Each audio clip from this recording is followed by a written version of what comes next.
Assalamualaikum warahmatullahi wabarakatuh. Halo guys, perkenalkan nama saya Rahel Nurmistika Maharani dari kelas 12 F3.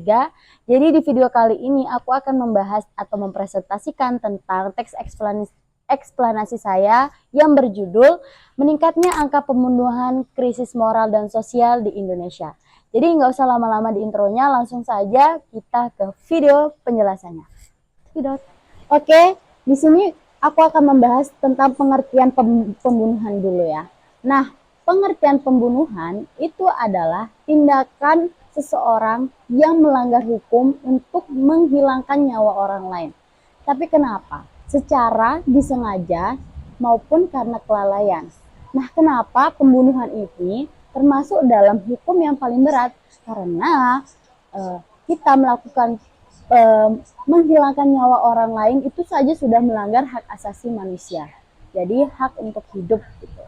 Banyak sekali motif-motif yang dilakukan seseorang untuk melakukan pembunuhan. Itu yang pertama, yang maraknya sekarang terjadi di Indonesia itu banyak banget. Karena perselingkuhan, terutama perselingkuhan, karena dendam, konflik, dan sakit hati kepada orang lain. Itu sering banget terjadi pembunuhan di Indonesia karena beberapa faktor tersebut gitu. Nah, di dalam pembunuhan itu bisa dilakukan secara berencana dan spontan. Nah, langsung saja yuk kita masuk ke sebab akibatnya dan faktor-faktor apa saja sih seseorang melakukan pembunuhan. Lanjut, kita akan membahas tentang faktor penyebab meningkatnya angka pembunuhan di Indonesia. Nah, yang pertama itu adalah masalah ekonomi. Masalah ekonomi kenapa sih menjadi faktor penyebab meningkatnya pembunuhan di Indonesia? Karena kesulitan hidup, pengangguran, atau tekanan ekonomi sering mendorong seseorang untuk melakukan pembunuhan. Misalnya, dalam kasus perampokan atau dendam karena uang. Nah, yang kedua adalah konflik sosial dan keluarga. Nah, perselisihan dalam rumah tangga, pertengkaran dalam keluarga atau konflik antar tetangga dapat memicu emosi hingga berujung pada pembunuhan. Nah, yang ketiga adalah gangguan kejiwaan. Beberapa pelaku pembunuh itu memiliki latar belakang gangguan mental, baik ringan maupun berat, yang tidak tertangani secara medis. Lanjut, yang keempat itu adalah lemahnya kontrol sosial. Nah, lemahnya kontrol sosial ini adalah ketidakhadiran atau kelalaian dari lingkungan dan aparat dalam meredam konflik sejak awal yang bisa menyebabkan dalam tindakan fatal. Yang kelima adalah provokasi media sosial. Nah, ini banyak sekali nih kasus-kasus seperti ini, seperti permusuhan atau penghinaan di dalam dunia maya atau di dalam media sosial dan yang merembet ke dunia nyata dan berujung pada kekerasan fisik. Nah, tindakan tidak etis dan berbahaya ini penting kita selalu berpikir kritis dan tidak mudah terpancing emosi dan memverifikasi informasi yang diberikan atau berita-berita di luar sana. Kita harus menganalisis dulu apakah dia itu beritanya hoax atau enggak gitu.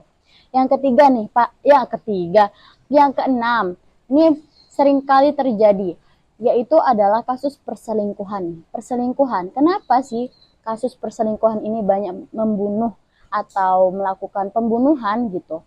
Bisa berujung pada pembunuhan karena emosi yang meledak-meledak dari tersangka dan korban yang bisa memicu pembunuhan dalam secara tidak sadar gitu. Nah, yang ketujuh itu adalah pengaruh alkohol dan minum-minuman keras seperti kayak pecandu narkoba gitu. Biasanya pengguna zat terlarang itu dapat membuat pikiran itu kita kehilangan akal gitu, sehingga melakukan bertindak agresif dan melakukan tindakan-tindakan yang ekstrem seperti pembunuhan tersebut. Nah, kita lanjut ke solusinya. Bagaimana sih cara kita untuk meredam, untuk menurunkan kasus pembunuhan di Indonesia ini?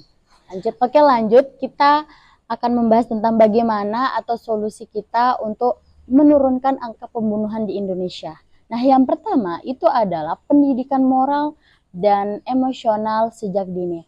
Jadi itulah pentingnya kita belajar menuntut ilmu supaya kita tahu mana yang benar dan maupun yang salah. Nah, yang kedua adalah penguatan peran keluarga. Nah, penguatan peran keluarga itu sangat penting buat kita di dalam kehidupan sehari-hari. Kita mendapat edukasi dari peran orang tua tersebut gitu. Mana tindakan yang salah, mana tindakan yang benar gitu ya.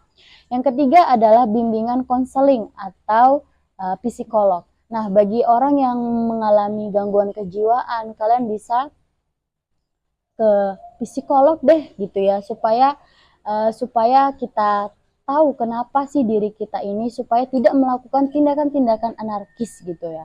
Seperti pasti mengacunya pada pembunuhan juga gitu. Yang keempat itu adalah penegakan hukum yang tegas. Nah, di Indonesia penegakan hukum yang tegas ini kurang dilaksanakan. Nah, seperti contohnya seperti ada suatu kasus dilakukan di anak kecil berumur 17 tahun ke bawah. Nah, di hukum Indonesia ini anak di bawah umur di bawah 17 tahun itu tidak akan dipenjara setelah dia melakukan tindakan-tindakan secara anarkis gitu ya, seperti pembunuhan. Nah, banyak kasus di luar sana itu anak di bawah umur itu banyak melakukan kekerasan atau tindakan sehingga mengacu ke pembunuhan tersebut. Nah, itu lemahnya hukum Indonesia. Nah, yang kelima itu adalah pencegahan perselingkuhan dan konflik rumah tangga. Nah, kita harus membangun hubungan yang tidak adanya konflik di dalam keluarga, itu juga solusi positif gitu ya. Terus yang keenam itu adalah pengawasan dan edukasi media sosial. Nah, ini kita harus tahu gimana cara kita untuk melakukan menganalisis informasi-informasi yang terjadi, berita-berita yang terjadi di luar sana, itu sangat penting buat kita untuk tahu gitu. Nah, lanjut. Nah, jadi itu dia solusi-solusinya untuk menurunkan angka pembunuhan di Indonesia. Lanjut, kita bakal kesimpulannya ya. Oke, kita berada di akhir video. Nah, kesimpulan dari semua tadi yang aku udah bahas, jadi maraknya kasus pembunuhan di Indonesia itu merupakan persoalan yang serius yang dipengaruhi oleh berbagai faktor, seperti lemahnya kontrol emosi, perselingkuhan, konflik rumah tangga, tekanan ekonomi, hingga kurangnya pendidikan moral.